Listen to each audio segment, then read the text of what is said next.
Hi there, welcome back on this Sunday here. We're on top of all the major news of the morning. I'm Robert Santos. And I'm Kristen Keogh. Thanks so much for joining us on your Sunday. We begin this half hour's news you need to know with weather where you live. Let's take a live look from our 10 News downtown Skycam. And you can see that fog is prevalent today, and it's not quite as bad as this time yesterday. However, you may run into it if you're headed out along the coast. Right now it is 63 degrees in San Diego, and our temperatures are going to get toasty again today. We do have a heat advisory in effect. That's what you see in orange for our inland communities and our mountains below 6,000 feet. Also an excessive heat warning for our deserts with temperatures about 5 to 10 degrees above average today. Both of those expire at 8 p.m. At the coast today, we are headed up to 73 degrees.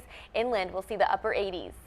Now to a fire alert. It's been an exhausting few days for California firefighters. Yeah, in Calabasas, just north of LA, the hot and dry weather has made it tough for firefighters to battle this fast-moving brush fire. And a little closer to home, a fire here in Temecula causing some real concern and a big mess for drivers on the I-15. And that fire is only about 12 miles away from the Paula fire that already forced families to flee their homes on Friday. And we've been on top of all these fires here. Let's talk more about the brush fire in Calabasas. So we first reported about this at 5 o'clock last night, and since then the fire has grown to 500 acres and it's only 15% contained. 5,000 people were forced to evacuate their homes. They were able to return to their homes around 2 o'clock this morning. Fire crews say they initially responded to the area for reports of a truck that crashed into a power pole, bringing down the lines, and they're saying that that crash may have started all of this. New developments in another fire close to Temecula causing a real mess on the I-15. We talked to San Diegans who were trapped for hours on the freeway while crews battled this fire burning in Temecula. It's pretty much a parking lot. That's how Mark Masinski describes the hours he spent Saturday night on the freeway between Temecula and Fallbrook. We caught up with him on his cell phone while he sat and waited. This to me feels like the equivalent of 5 p.m. in LA on a Monday. It kind of feels the same way.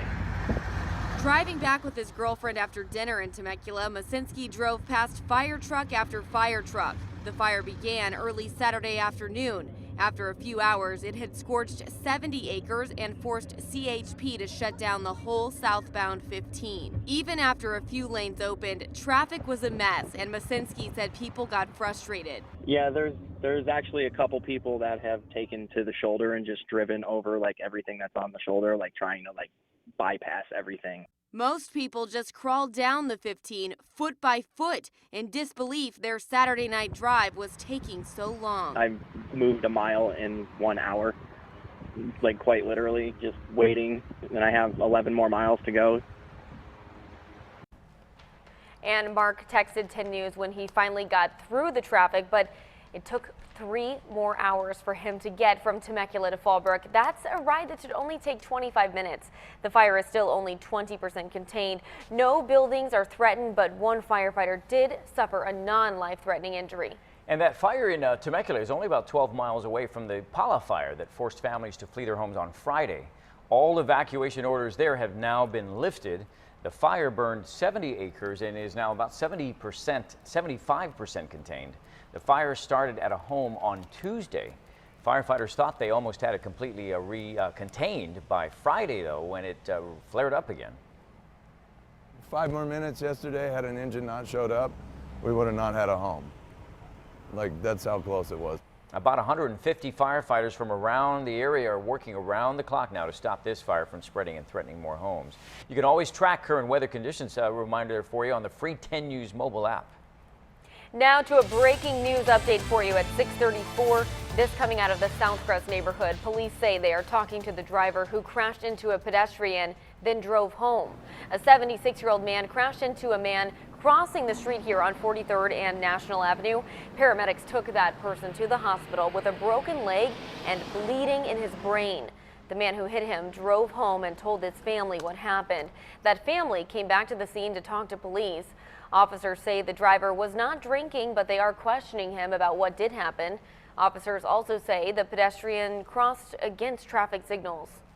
New developments in the tragic deaths of 9 Army soldiers based out of Fort Hood, Texas. This morning, the base has released 8 of the 9 names of the military members that died during a training exercise in floodwaters. This is a picture of 20-year-old Ray Lauren Gates. Her family said she joined the Army only 7 months ago. Gates was a former homecoming queen in North Carolina. An investigation has been launched into the deaths of 9 soldiers killed. Happening now, more than 30,000 runners taking part in one of San Diego's biggest races, the annual Rock and Roll Marathon, now underway. Yeah, and 10 News reporter Matt Mendez is live near Balboa Park. And Matt, they took off